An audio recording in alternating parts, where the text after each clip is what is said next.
unbelievable. Unbelievable. Lake of the Ozarks. Just broke my rod. By far, one of the craziest things that ever happened to me in my fishing career. Bullshit! Yeah! Alright everybody, welcome back to another episode of Chasing Little Greenfish. This episode's going to be a lot different than normal.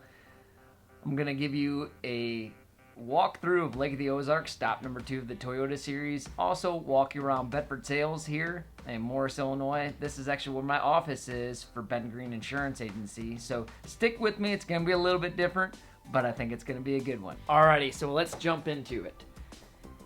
Lake of the Ozarks. So I was there starting on Friday. The Big Bass Bash actually started on Saturday. So I got to run around the lake before the Big Bass Bash was going on, and that event was crazy, by the way. I don't even remember how many people signed up, but it was over 1,000, something crazy like that. It was just insane. I've never seen that many boats and kayaks out on the water at the single time. It was crazy. There was actually 5 weigh-in spots.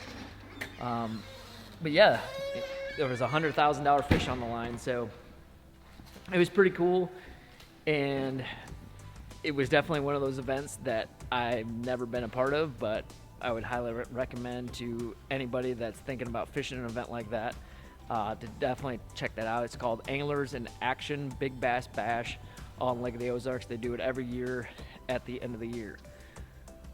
Okay, so I was down there. That was day 1 of the bash. I actually didn't even catch a keeper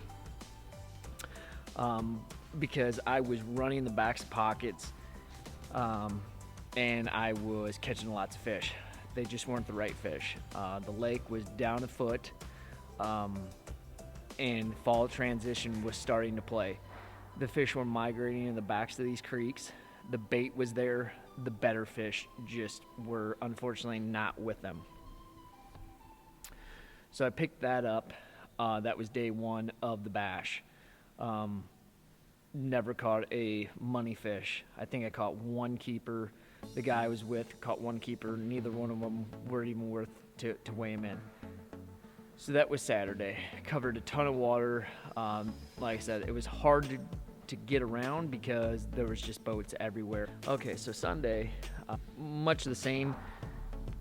Started running into different creeks looking for those better fish. Just still didn't find them. And everywhere ran that pattern in the backs of those creeks. Would catch a ton of fish. Just not the right ones. But I also started to fish deep on Sunday. Started to fish those brush piles. That's the thing about Lake of the Ozarks. It's a brush pile lake.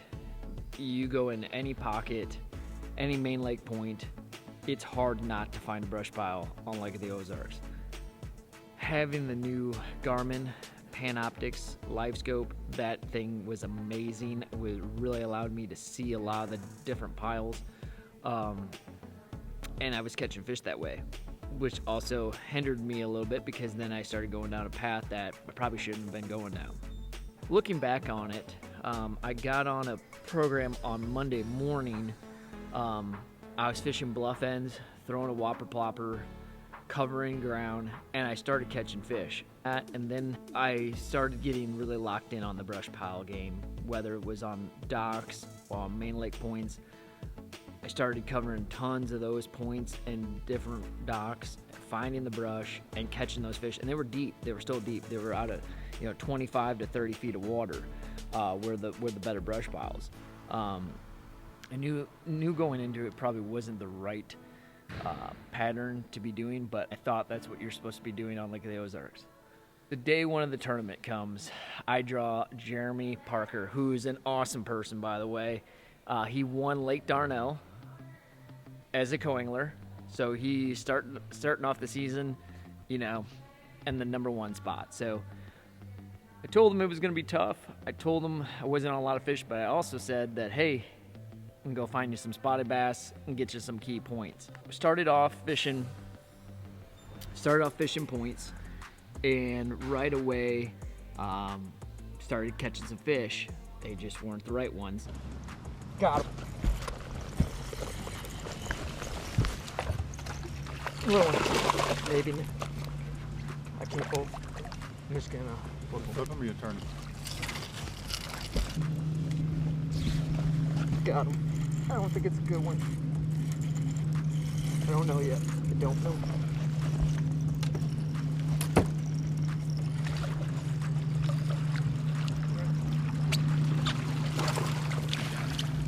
Face up, face up. Let go. I had a fish barely 15 and a quarter come up to the net, jump through the crankbait. That's her. Yeah, come on. He's running in the water. Careful on that side. Oh my gosh. Oh yeah, oh yeah. Jeremy, thank you, because I know that would not have been coming home right now. And Jeremy actually got it with a net, so huge shout out to him. Thank you, because definitely would not have had that keeper.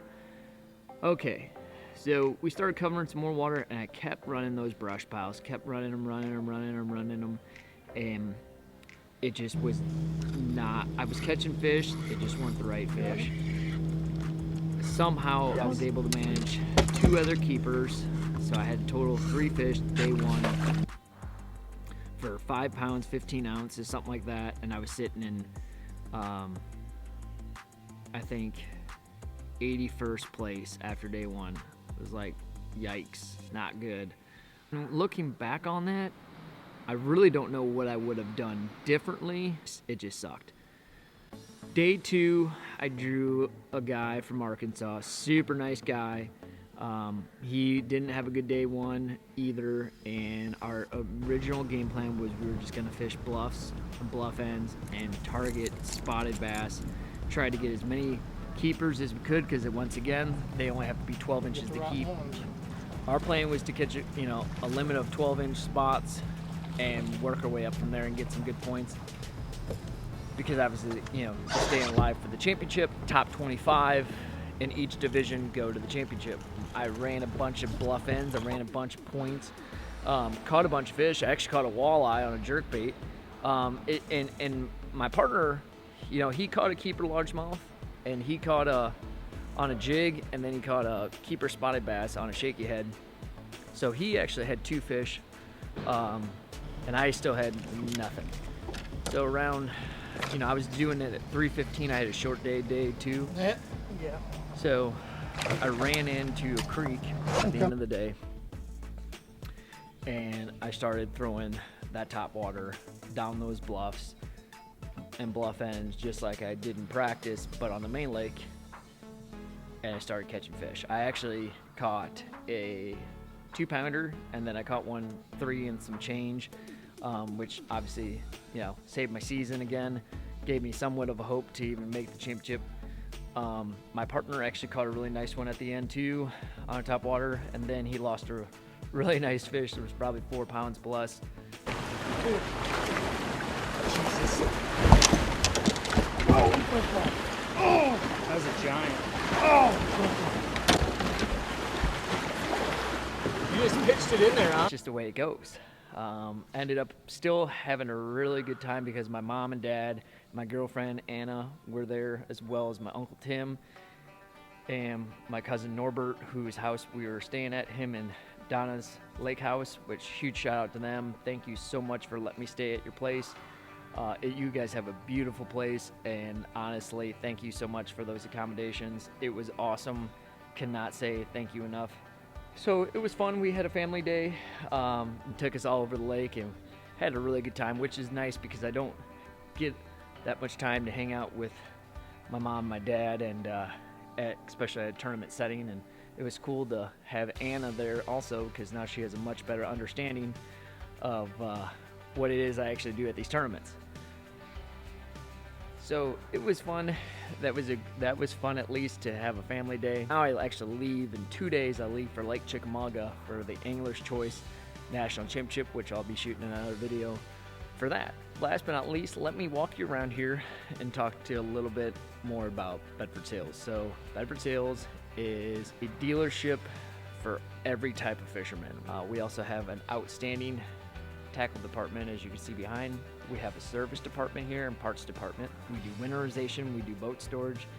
We do just a little bit of everything for the fishermen. So if you are in the Midwest and you're thinking about purchasing a new boat or a used boat, or if you live in our local area, definitely come down and check us out. We'd be more than happy to help you, point you in the right direction. Alrighty, well that sums up the episode. I hope you guys enjoyed it. I hope you enjoyed walking around Bedford Sales here. Definitely, again, if you're in the area or you're in the market for a new or used boat, or just want to come in and get some awesome tackle, make sure you check out Bedford Sales. Again, I'm leaving on Thursday for Chickamauga for Angler's Choice National Championship, so a new video will be coming soon. And again, thank you everyone for all the support. I really do appreciate it. The highs and lows of fishing. Sometimes you catch them, sometimes you don't, but it's all about the stories, all about the memories, and I'm glad I get to share this with you all and bring you along with me. So on to the next one. We'll see you guys. Thanks again.